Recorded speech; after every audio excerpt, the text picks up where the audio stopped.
Guys welcome to my new blog. તો તમે good morning. તો આપણે ઉઠી ગયા છીએ, તો 9 વાગે ઉઠ્યા છીએ. ઉઠી નાસ્તો અને ચા દૂધ ને એવું પી લીધું છે. પીને વાડીએ જવાની તૈયારી કરી રહ્યા છીએ. તો તમે જોઈ શકો છો રિક્ષામાં પંચર પડી ગયો એટલે હું ટાયર પંચર કરવા પણ જાશું. તમે જોઈ શકો છો બહાર બેઠા છે, કોઈનો ફોન આવ્યો છે. તમે જોઈ શકો છો અમારા ગાયોને વાડીએથી અમે લેવા છીએ ગામમાં. આ અમારી વાસળી તમે જોઈ શકો છો, ચીંટુડી.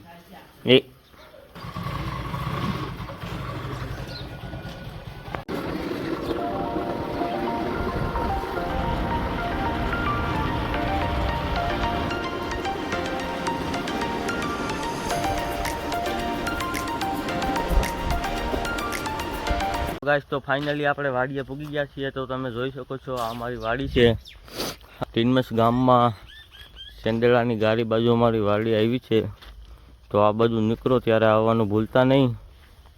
તમે જોઈ શકો છો અમારે પાણી ચાલુ કરવાનું છે અને દવાનો ફુવારો પણ મારવાનો છે. તો પહેલાં શું કરવાનું છે? તો અમે પહેલાં દવાનો ફુવારો મારી દઈએ. તમે જોઈ શકો છો પંપ અમારો ખુલી ગયો છે. તો દવા ડોલમાં પડી છે. તો પહેલાં અમે દવાનો ફુવારો મારશું, પછી અમે પાણી ચાલુ કરીશું. તો તમે જોઈ શકો છો અમારે પંપ ભરાઈ ગયો છે. દવા બધી નાખી દીધી છે. આ ડોલમાં દ્રવણ કર્યું છે. આ અમારી દવા છે, તમે જોઈ શકો છો. એક આ છે ને 2-3 આમાં છે. અને અમારો પંપ ભરાઈ ગયો છે. ગાઈસ તમે જોઈ શકો છો આ અમારા સુરાપુરા બાપા છે અને આ અમારી તુવેર છે. તમે જોઈ શકો છો આ ઘઉં પણ અમારા છે, આ તુવેર પણ અમારી છે, આ ભૂક્કાનો ઢગલો પણ અમારો છે. આટલામાં બધું અમારું જ છે. અહીંયા ગાજર પણ વાવ્યા છે. તમારે ખાવા હોય તો કહેજો, તો અમે ઓનલાઈન કરી દઈશું તમને. જીરું પણ વાવ્યું છે ખાધા પૂરતું. તો તમે જોઈ શકો છો આ જીરું છે, આ અમારા ગાજર છે. તમે જોઈ શકો છો મોટા મોટા.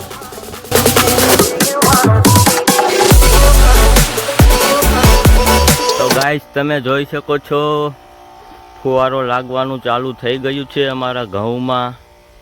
તો તમે જોઈ શકો છો આ અમારા ઘઉં છે, આ તુવેર પણ અમારી છે. તો ગાઈસ તમે જોઈ શકો છો કંઈક આ રીતનો ફુવારો લગાવવાનો હોય. તમે જોઈ શકો છો ઘઉંમાં ફુવારો લાગે છે. ફુવારો લગાડીને અને પાણી પાવાનું પણ ચાલુ કરવાનું છે. તો પહેલાં અમે એક ક્યારામાં ફુવારો લગાડી દઈશું, પછી અમે મોટર ચાલુ કરી દઈશું. પીતું જાય ને બે ચાલતું જાય એ રીતનું કંઈક અમારે કરવાનું છે. તો તમે જોઈ શકો છો અમારા ઘઉં કેવા છે તે કોમેન્ટ કરજો. તમે જોઈ શકો છો અમારી તુવેર છે. અમારી તુવેર થોડીક નાની રહી ગઈ છે પણ ફાલે કમ્પ્લીટ છે, તો બહુ વધી નથી. તો તમે જોઈ શકો છો આ તુવેર છે. તો ફાળમાં પૂરી કમ્પ્લીટ છે, પણ અમે જરીક દવામાં ને ખાતરમાં જરીક ગાફલાઈ કરી ગયા છીએ, એટલે બહુ વધી છે નહીં. તો એ તમે જોઈ શકો છો.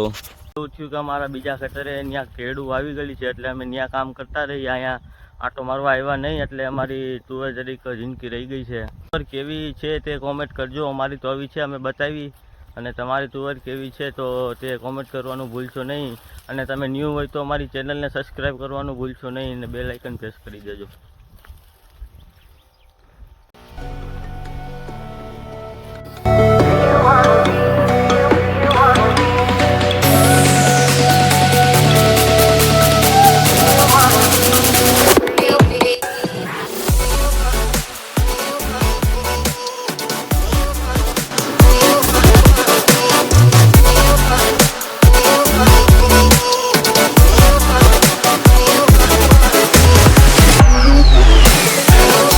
તો તમે જોઈ રહ્યા છો અમારે દવાનો ફુવારો 2-3 ચટાઈ ગયા છે.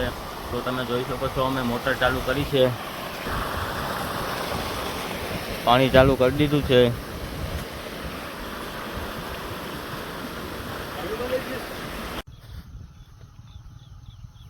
હેલો ગાઈસ, તો અમે ઘઉંમાં દવા છાંટી દીધી હતી. દવા છાંટીને અને પછી મોટર ચાલુ કરી દીધી. તો 1-2 ક્યારા પાયા તો લાઇટ વહી ગઈ હતી. લાઇટ વહી ગઈ પછી અમે બપોરે આવતા રહ્યા હતા ઘરે આવીને અને બપોરા કરીને અમે 2-3 કલાક પછી આરામ કર્યો. આરામ કરીને અને પાછા અમે ઘરના પાછળના ખેતરે આવ્યા છીએ. તો મિત્રો આ વિડીયો આપણે અહીંયા પૂરો કરીશું. પાછા આપણે મળશું નવા વ્લોગમાં. તો તમે અમારી ચેનલને લાઇક, સબસ્ક્રાઈબ અને શેર કરવાનું ભૂલશો નહીં.